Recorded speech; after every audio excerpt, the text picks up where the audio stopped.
Investimi është në vijim të investimeve që kanë filluar prej disa vitesh në Spitalin e Traumës, kanë filluar me rekonstruksionin e kësaj godinës që shikojmë aty, të smundjeve të brendshme që ka në katin e parë dhe konsultat ambulatore. Dhe tani vazhdon faza tjetër që është rekonstruksioni i korpusit qendror, i godinës historike të Spitalit të Traumës. Dhe ky rekonstruksion do bëhet me faza, sepse ndërkohë që punohet në spital në të njëjtën kohë duhet vazhdojmë dhe të shërbejmë qytetarëve dhe prandaj është konceptuar që në detyrën e projektimit i tillë që të mund të bëhet me faza. Pra pa ndërprerë shërbimi spitalor që thotë këtu. Faza që jemi duke që ka filluar tani është kjo e sistemimeve të jashtme dhe pastaj do të hyjmë në godinën e urgjencës, ku janë kati -1 që është kryesisht imazheri, kati 0 që është urgjenca dhe blok operator i urgjencës dhe kati 1 që është blok operator qendror i spitalit. Edhe aty në godinë gjithashtu me faza do bëhen. Pra ne fillojmë me shërbimin e urgjencës, dhe ndërkohë edhe me shërbimin e sallat operatore dhe reanimacion. Sistemimet e jashtme më kanë shpjeguar profesionistët, duhet të bëheshin të parat, dhe tani puna ka filluar me rehabilitimin, shtrirjen e kanalizimeve, të ujësjellësit, rrjeti elektrik, do bëhen kabinat elektrike të reja për gjithë spitalin, do të vendosen kabinat e impianteve të gazrave, që do të furnizzojnë spitalin dhe kryesisht bllokun operator.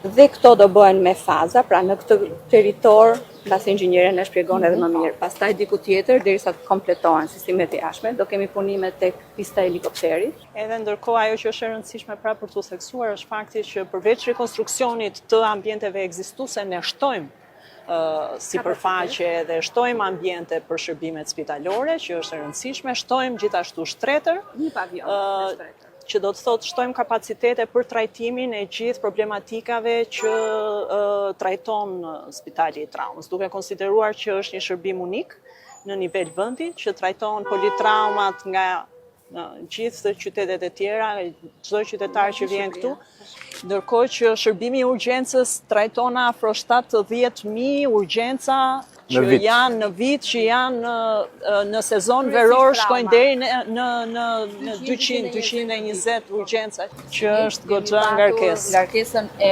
që në muajin maj, ngarkesën që kemi patur në muajin gusht të vitit kaluar. Prandaj ministri është domosdoshmëri shtimi i kapaciteteve këtu. Ne faktikisht edhe në kuadër të rritjes buxhetit të mbrojtjes, në udhëheqjen e kryeministrit së bashku me Albanën, praktikisht po ndërtojmë një mekanizëm buxhetor ku sa herë rritet një kapacitet ushtarak këtu, sepse ky është një kompleks që i shërben edhe ushtarakëve me poliklinikën e tyre, me laboratorët e tyre, të mund të në këtë mënyrë të lehtësojmë presionin mbi shërbimin spitalor shëndetësor klasik civil.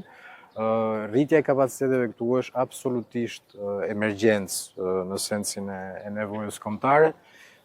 Duhet të kemi parasysh që duhet përshpejtojmë fazat, pra buxhetet besoj janë aktualisht alokuara, jemi në kushte që mund të vijojmë edhe me fazat e tjera në mënyrë që të kemi një ambicie që të përfundojë sa më shpejt. Pra janë 5 blloqe shërbimesh kryesore, të cilat tani kanë një rehabilitim të plot të gjitha, një fond prej 2.3 miliard lekësh nga buxheti i shtetit në bashkëpunim dhe me Ministrinë e Mbrojtjes që garantojnë këtë që tham, pra rritjen dhe shtimin e sipërfaqeve, por në ndërkohë dhe përmirësimin e komunikimit dhe qarkullimit brenda ambienteve spitalore për pacientët që vinë, për mjekët që shërbejnë edhe sigurisht pastaj edhe me qëllim fundor përmirësimin e shërbimit shëndetësor. Punimet që ne do të realizojmë kanë bënë në rekonstruksionin e godinës totale ekzistuese të pjesës urgjencës, rekonstruksioni i jashtëm, i brendshëm.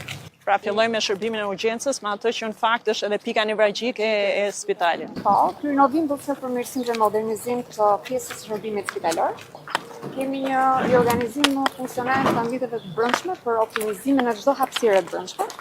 Kemi ndërtimin e një shtese të re anësore, që ka të bëjë me pjesën, do të shërbejë për pjesën e vizitorëve të pacientëve të urgjencës.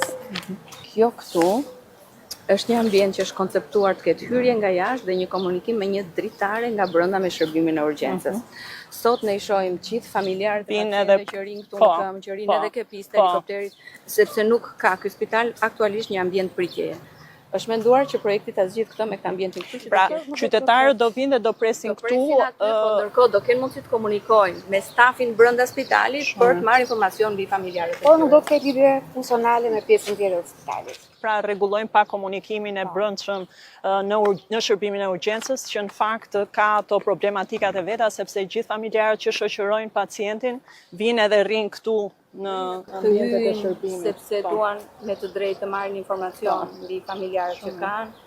Stafi ka të vështirë ta menaxhojë ajo dera kryesore e hyrjes. Vjen ambulanca që sjell pacientin, është hyrë në mes të njerëzve që rinë presin. Ai ambienti aty e zgjidh këtë problematikë. Se të gjithë të mbajnë mend, të gjithë pacientët, njerëzit që kanë pasur raste, kanë marrë shërbime këtu, dhe situate pak kaotike, me disa qarkullime makinash apo parkime të pasistemuara, ashtu që këtu bëjmë një master plan të mirëfillt dhe sistemojmë çdo godinë në fakt është në funksion të Spitalit Universitar të Traumës. Na vaft marr. Suksese.